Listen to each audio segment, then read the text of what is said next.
And as if it wasn't enough for Jesus to share with the 12 his own power, authority, infallibility, and governance here and now, he goes on to say,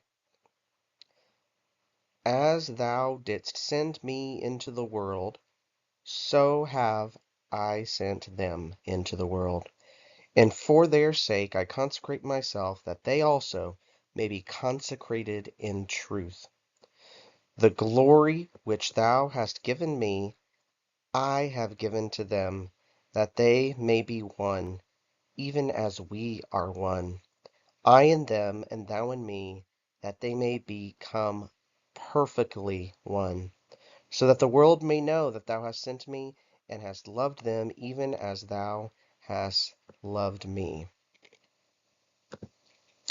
After praying that the Father sanctify and consecrate the 12 in truth, Jesus tells the Father that he, the Son, has given the 12 the same glory that the Father has given him. Wow. Completely mind-blowing. Even more so for the Protestant than the Catholic, I imagine, since this truth runs counter to many Protestant talking points about God being a jealous God who does not share his glory with any human being, let alone with the apostles or saints or Mary, and that any attempt to honor them as having such glory is idolatry, even quoting verses like Isaiah 42:8. But my answer to that can be found one chapter later in Isaiah. God is doing a new thing. Do you really not perceive it?